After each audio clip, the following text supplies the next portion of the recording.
మీ business ఏదైనా మీ ఊర్లో promotion చేయాలంటే అది సుమన్ టీవీతోనే సాధ్యం. ఇప్పుడే సంప్రదించండి.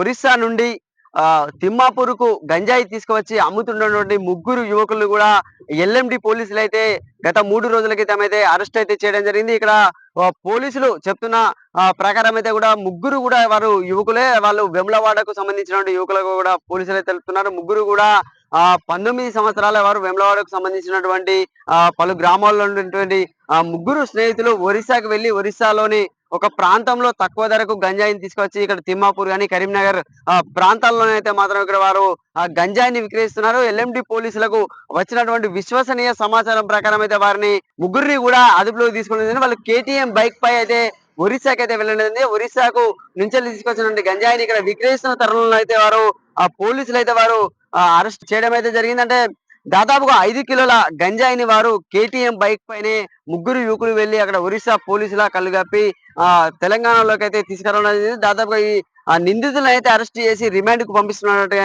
అయితే సిఐ సదన్ కుమార్ అయితే తెలపడం జరిగింది. నిందితుల వివరాలు అయితే ఇలా ఉన్నాయి. గొంటి నగేష్ వాళ్ళది వెమ్లవాడలోని ఒక గ్రామము. చెప్పాల సాత్విక్ వాళ్ళది కూడా వెమ్లవాడే.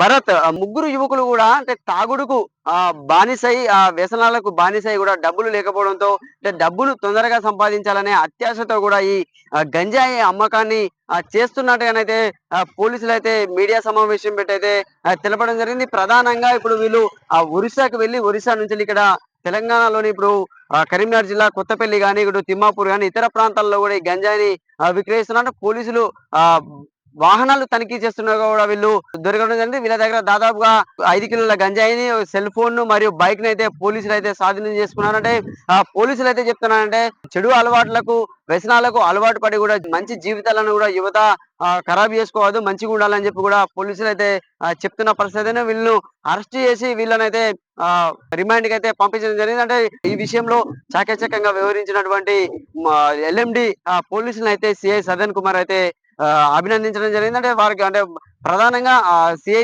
సదన్ కుమార్ కూడా యువత చెడు మార్గంలో కూడా సన్మార్గాన్ని ఎంచుకొని భవిష్యత్తును నిర్మించుకోవాలని కూడా ఆయన అయితే ఈ ప్రెస్ మీట్ లో చెప్పడం జరిగింది.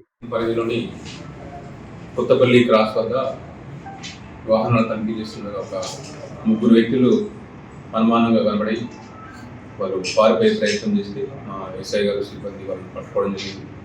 వాళ్ళను వీడియోలో ఇంటరాగేట్ చేస్తే వాళ్ళ దగ్గర ఒక బ్యాగు, ఆ బ్యాగ్లో గంజాయి కూడా చూసి ఇమ్మీడియట్గా వాళ్ళకు పక్కన తీసుకొని రెవెన్యూ సిబ్బందిని పంచులుగా వాళ్ళను పిలిపించుకొని వాళ్ళ సమస్యల్లో ఇంటరాక్ట్ చేస్తే వాళ్ళు చెప్పినటువంటి విషయాలు ఏంటంటే ఇంతకుముందు వాళ్ళు గంజా తాగడానికి బానిసై అదే మత్తులో ఉండి జలసాలకు వాళ్ళ లైఫ్ స్టైల్ అంతా మార్చుకున్నారు.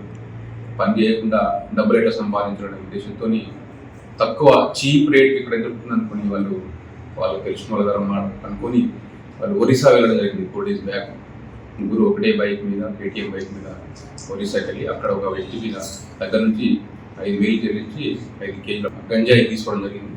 అక్కడ నుంచి పోలీసుల కంటపడకుండా పోలీసులను తప్పించుకుంటూ వాళ్ళు కరీంనగర్, సిరిసిల్ల మరి కొన్ని ప్రాంతాల్లో అమ్మడం గురించి వచ్చే క్రమంలో మాకు నమ్మకంగా సమాచారం మేరకు వాళ్ళని పట్టుకోవడం జరిగింది. సో వీళ్ళను ఈరోజు అరెస్ట్ చూపించి రిమాండ్ తరలిస్తున్నాం. దీనిలో చాకచక్యం ప్రదర్శించిన మా సిబ్బందిని మా అధికారులు అభినందిస్తున్నాం. దీనిలో ఒక బైకు, ఫోను మరియు 5 కేజీల గంజాయిని సీజ్ చేయడం జరిగింది. తర్వాత వీళ్ళకు వెనకాల ఇంకా ఎవరైనా ఉన్నారా లేకపోతే ఇంకెవరైనా కాంటాక్ట్స్ ఇవన్నీ కూడా వాళ్ళ డేటా మేము అనలైజ్ చేస్తున్నాం. ఇంకేమన్నా వివరాలు తర్వాత వెల్లడిస్తున్నాం. అంటే ఈ సందర్భంగా తల్లిదండ్రులకు ఒక విజ్ఞప్తి ఏంటంటే ఎవరైతే పిల్లలు డ్రాప్ అవుట్ అయ్యి పనిపాట లేకుండా తిరుగుతున్నారో డెఫినెట్గా వాళ్ళకి మళ్ళీ చెడు సోపతి చేసే అవకాశం ఉంది. వాళ్ళ మీద ఒక దృష్టి పెట్టి ఏవైతే ఇంటర్మీడియట్ డ్రాప్అవుట్, టెన్త్ డ్రాప్అవుట్ ఉన్నారో వాళ్ళని డైవర్ట్ చేస్తే కొంత మనము నేరం ప్రవృత్తి నుంచి తప్పించుకునే అవకాశం ఉంటుంది. లేదు వాళ్ళని అట్లనే వదిలేస్తే వాళ్ళకు ఏం చేయాలో తోయక ఇట్లా ఫ్రెండ్షిప్, బ్యాడ్ ఫ్రెండ్షిప్ చేసి ఇట్లా కేసుల పాలవుతున్నారు, డ్రగ్స్ అలవాటు పడుతున్నారు, డ్రగ్స్ అమ్మేటువంటి స్థాయికి వస్తుంది. కాబట్టి ఒక దృష్టి పెట్టి తప్పకుండా మాకు ఇనిషియల్ స్టేజ్లో సమాచారం ఇస్తే వాళ్ళకి కౌన్సిలింగ్ చేస్తాం, వాళ్ళకి సంబంధించినటువంటి ఫర్దర్ స్టెప్ తీసుకోవడానికి అవకాశం ఉంటుంది. కాబట్టి కొంత తల్లిదండ్రులు అలర్ట్ ఉండాలి. తర్వాత స్టూడెంట్స్ కూడా ఎవరితో స్నేహం చేయడం కూడా వాళ్ళు తెలుసుకోవాలి. కొన్నిసార్లు తెలియక వాళ్ళతో మీరు స్నేహం చేయడం వల్ల ఒక్కోసారి తెలియకుండా కూడా మీ మీద ఇట్లాంటి కేసులు కూడా పడే అవకాశం ఉంటుంది. కాబట్టి కొంత అలర్ట్ ఉండాలని హెచ్చరిస్తాను.